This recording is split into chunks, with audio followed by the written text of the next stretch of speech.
Bonjour tout le monde, je vais vous montrer le journal d'hier.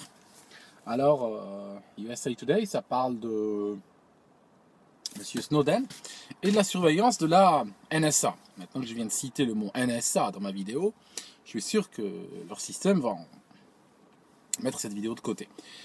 Enfin, je comprends les gens qui sont scandalisés pour ce type de surveillance, mais en même temps, sincèrement, j'ai du mal à, intérieurement, venant du Maghreb, j'ai réellement du mal à être choqué par ce type de surveillance-là.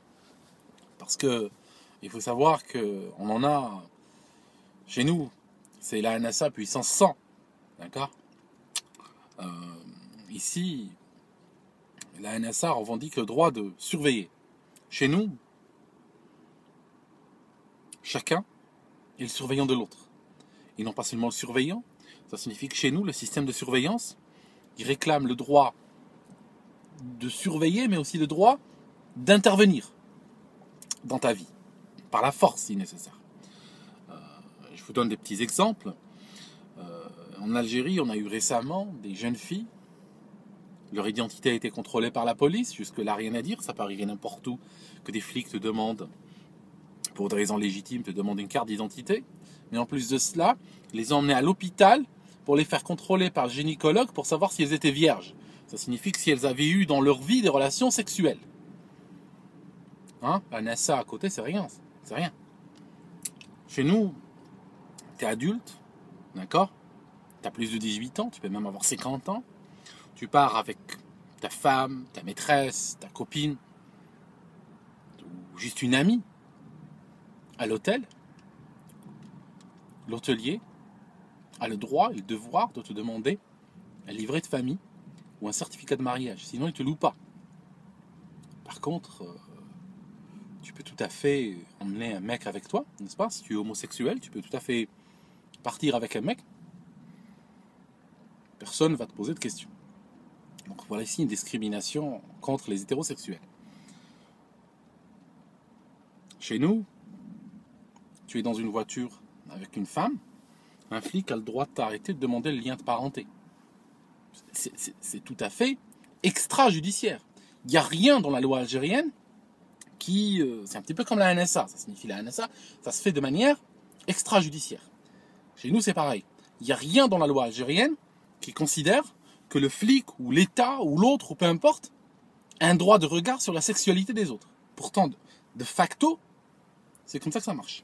Ils ont le droit de regard sur ta sexualité, ils ont le droit de regard sur ta spiritualité, qui est quelque chose d'aussi intime que la sexualité, mais ils ont un droit de regard dessus, ils ont le droit de t'obliger à croire ou ne pas croire, ils ont le droit de t'obliger à pratiquer ou à ne pas pratiquer un culte religieux, de force si nécessaire, et tu vas en prison si tu ne le fais pas. Alors sincèrement, la NSA, franchement, moi je vais leur envoyer un cadeau de Noël, vous comprenez? C'est des drôles, la NSA, c'est des rigolos, c'est des... Enfin. Vous savez, hier j'ai fait une vidéo sur... Je vous avais montré des magasins chinois et tout. Et il y a des gens qui ont... laissé des commentaires, je trouve qu'ils sont dignes d'intérêt. Je vais répondre à certains d'entre eux, parce que je trouve qu'ils méritent une réponse quand même. C'est que je n'ai pas critiqué la Chine. Je n'ai pas du tout critiqué la Chine. Qui suis-je, moi, pour critiquer la Chine? Dans mes vidéos, je critique le maghrébisme. Parce que le maghrébisme est un cancer destructeur. Voilà. Je ne critique pas la Chine. La Chine, c'est une civilisation. Mais, aussi civilisation soit-elle, je me posais des questions sur l'opportunité de son étalement. D'accord? Hier, si ça avait été un quartier maghrébin, on m'aurait cassé la gueule, on m'aurait cassé la voiture, on m'aurait volé le téléphone avec lequel j'ai filmé. Voilà la différence avec la Chine. D'accord? Ça, c'est très important quand même à comprendre. Deuxièmement, important, à ne pas confondre le maghrébisme avec la culture algérienne. La culture algérienne d'origine, la culture algérienne de souche, est une culture porteuse de vie, porteuse de joie, porteuse d'échanges, de rapprochement, de plein de choses positives qui est dedans. Sauf que cette culture a été effacée de la tête d'une grande partie de la population, je vous l'ai dit, il y a 25-30 ans, quand il s'agissait de partir dans le religieux hystérique. À ce moment-là, on a tout effacé et on est parti là-dedans. Et on est encore dans cette hystérie. Donc ça, c'est très important à comprendre. Ce que je voulais vous montrer par la vidéo aussi, c'est que l'establishment américain, qui a énormément d'influence sur le fonctionnement de l'Europe et des pays européens, ne comprend pas ce que c'est qu'un État-nation. Ça signifie que pour eux, ils ne comprennent pas pourquoi il n'y aurait pas une ville en France où on parlerait arabe, une autre ville où on parlerait le zoulou, une autre ville où on parlerait chinois, une autre ville où on parlerait indien. Ils ne comprendraient pas pourquoi. La culture chinoise est tout à fait égale à la culture française. Donc, pourquoi ce racisme? Pourquoi ne pas donner des villes à des Chinois? Pourquoi ne pas donner des villes à des Zoulous? Pourquoi? À moins d'être raciste. Voici le rationnel. D'accord? Alors que personne n'a envie de créer, d'accord? Les Européens ont raison, ils n'ont pas envie de créer, ils n'ont pas envie que chaque pays devienne une mosaïque de toute l'humanité. Je prends la France, je prends la carte du monde, je la rapetisse et je la fais rentrer dedans. Et à ce moment-là, j'aurai des régions avec du terrorisme, j'aurai des régions qui pratiquent l'excision, j'aurai une région qui sont soumises à la charia, j'aurai une région qui sont soumises aux lois des tribus africaines, j'aurai des régions soumises à la Chine et à l'économie chinoise et au code chinois, et ainsi de suite. Aussi parfaits ces systèmes que je viens de citer soient-ils considérés dans leur pays d'origine. Vous comprenez? C'est ça qu'il faut voir. Et un autre point, alors ce point-là, il relève de la psychiatrie, énormément de gens le citent, sans se rendre compte de la portée de leurs propos. Il y a des gens qui me disent, oui, mais de toute façon, les Blancs, quand ils sont arrivés aux États-Unis, ils ont tué les Améro-Indiens. Les Améro-Indiens sont soudainement très chers au cœur d'un certain nombre de personnes. Hein, ils vont presque rejoindre les Palestiniens. Et ce qui se passe, c'est que c'est normal qu'aujourd'hui, d'autres viennent. Alors écoutez, il n'y a pas, à ce que je sache, une guerre annoncée contre les locaux, contre ceux qui sont là maintenant. Et on considère quand même que dans notre monde, on a évolué et que les atrocités qui ont été commises dans les siècles et les millénaires passés pour des conquêtes de territoires ou autres, on n'a pas envie de les pratiquer aujourd'hui, en 2013. Et aussi, je ne sais pas pourquoi, mais certains voient l'étranger qui arriverait dans un pays fondé par des ex-européens ou autres, voient cet étranger-là comme étant l'équivalent du conquérant qui, il y a des siècles, était venu tuer les populations locales ici. Ça signifie qu'en fait, cet étranger-là, il a une sorte de mission historique d'apporter la vengeance divine sur les populations qui sont là. Là, les gars, il faut vraiment vous calmer, quoi. Parce qu'on peut aussi dire que les Améro-Indiens qui étaient là, ils n'ont pas été créés là. Ils ne sont pas descendus du ciel là. Ils ont eux-mêmes probablement flingué ou truandé d'autres gens qui étaient là avant eux. Et l'histoire humaine est remplie de massacres aussi loin que pouvaient descendre.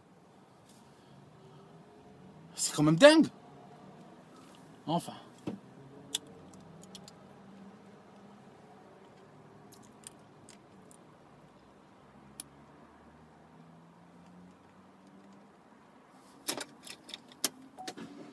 Au passage, je vous dis un truc. Tout à l'heure, il y a un Américain qui m'a invité.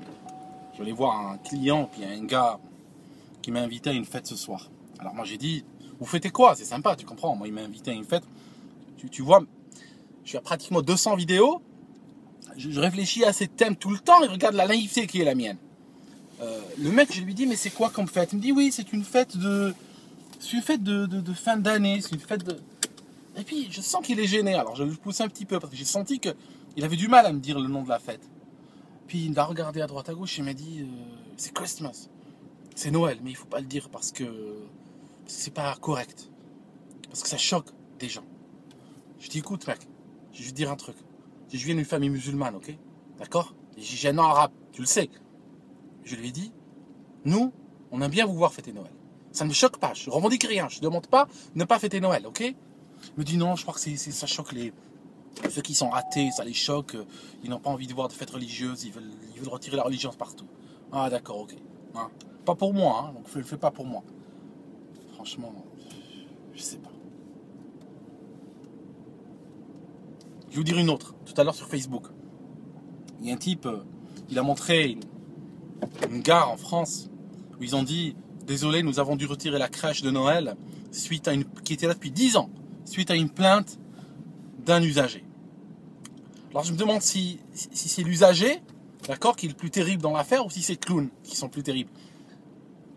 Je veux dire, tu as une crèche depuis 10 ans qui est posée là.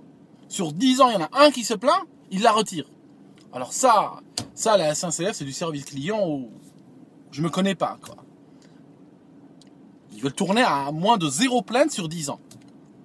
Alors va dans un pays arabo-musulman, d'accord? Va dans un pays arabo-musulman, attends qu'il y ait une fête religieuse et viens te plaindre. Et tu vas voir ce qui va t'arriver. Tu n'auras même pas de dents pour parler. Franchement, j'arrête cette vidéo là.